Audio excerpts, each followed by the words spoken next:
আমরা ঢুকে পড়েছি কার্শিয়াংয়ে, the land of white orchid. Kurseong এর ওঠা মাত্রই কিন্তু হাওয়ার পুরোপুরি বদল তোমরা লক্ষ্য করতে পারবে। কার্শিয়াং এর হাইট হলো সমতল থেকে 4,864 ফিট ওপরে, তার মানে কিন্তু অনেকটাই ওপরে। এখানে বায়ুর চাপ ও তাপ দুটোরই কিন্তু আমূল পরিবর্তন তোমরা লক্ষ্য করতে পারবে।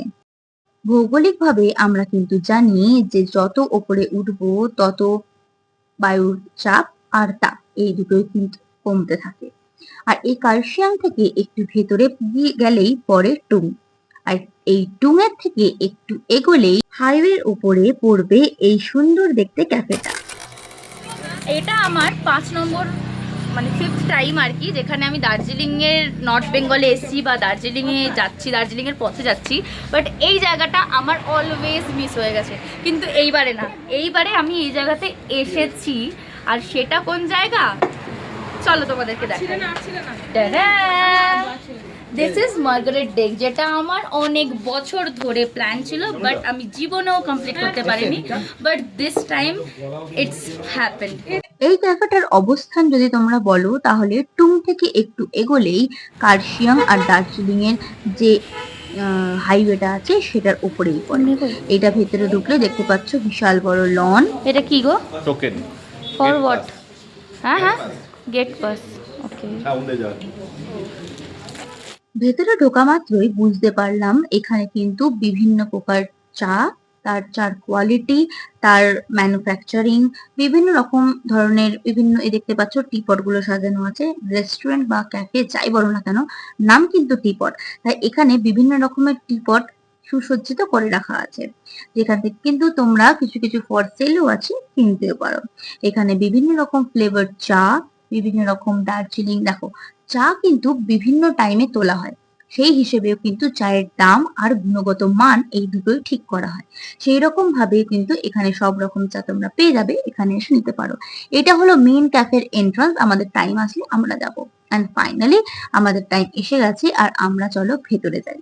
আর চলো তোমাদের সাথে শেয়ার করি এই মার্গারেট ডেকের একটা ছোট্ট ইতিহাস। এই ক্যাফেটা কিন্তু পুরোপুরি একটা খাদের ধারে, বলতে পারো ঝুলন্ত ক্যাফে। আর এই ক্যাফেটা একটা চা বাগানের একদম ওপরে, মানে এর কিন্তু নিচে পুরোপুরি ভাবে একটা বিস্তীর্ণ জায়গা জুড়ে চা বাগান। আর এই চা বাগানটার একটা ছোট্ট গল্প আছে। এই চা বাগানটা প্ল্যান হয়েছিল 1862 সালে বাই মিস্টার খুশচ্যাং।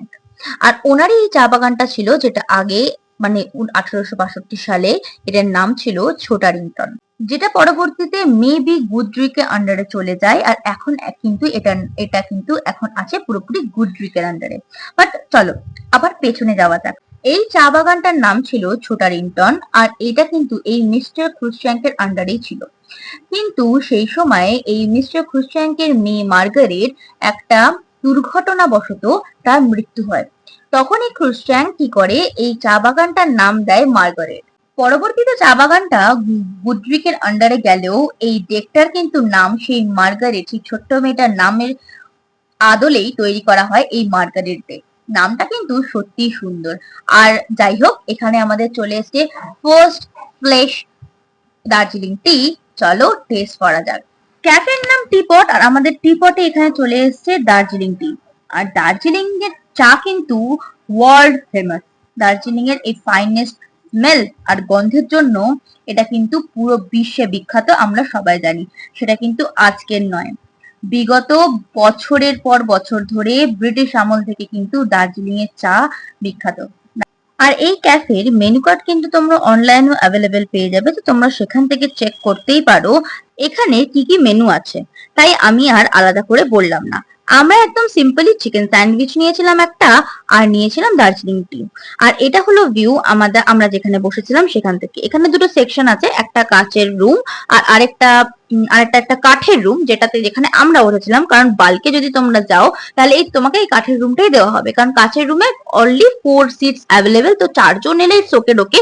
বেশি লোকের গ্রুপ হলে এই জায়গাটাই তুমি প্রেফারেবলি বসাটাই ভালো, একসাথে বসতে পারবে।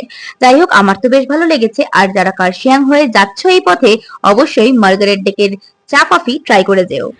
আমরা যে মার্গারেট ডেকে খেতে ঢুকেছিলাম, ঠিক আছে, সেটা ফুল টু হ্যাঙ্গিং রেস্টুরেন্ট, ঠিক আছে। সবাই জানো মার্গারেট ডেক কিন্তু খুবই পপুলার একটা হ্যাঙ্গিং রেস্টুরেন্ট। তো চলো তোমাদেরকে এই হ্যাঙ্গিং যেটা, সেটা প্রুফ আমি বাইরে থেকে দেখাই।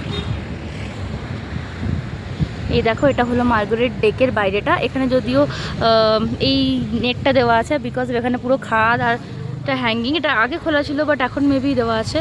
তো এই হলো এর অ্যাকচুয়াল,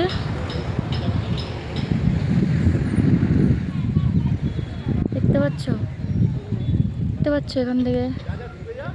হ্যাঁ, এই হলো হ্যাঙ্গিং রেস্টুরেন্ট, নাম এখানে টিপট।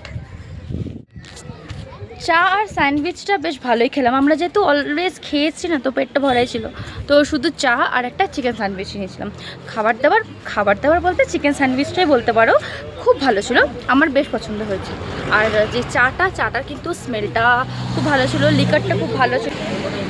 যাই হোক, এবারে আবার শিটংয়ে যাওয়ার পালা। আর ওয়েদার, ও হো, কি যে ওয়েদার হয়েছে তোমাদেরকে কি বলবো, জাস্ট একবার দেখো। পাহাড়ি ওয়েদার কিন্তু যতটা কিনা রোদ ঝলমলে ওয়েদারে ভালো লাগে, ততটাই ভালো লাগে এই রকম মেঘলা মেঘলা মেঘ চলাচল করছে এই রকম ওয়েদার। আমার তো পাহাড়ি দেশে দুটোই ওয়েদার খুবই পছন্দের। তোমরা যারা যারা পাহাড়ে গেছো আমাকে কিন্তু কমেন্টে অবশ্যই জানিও কার কার কোন ওয়েদারটা পছন্দ হয়েছে এই পাহাড়ি দেশে গিয়ে।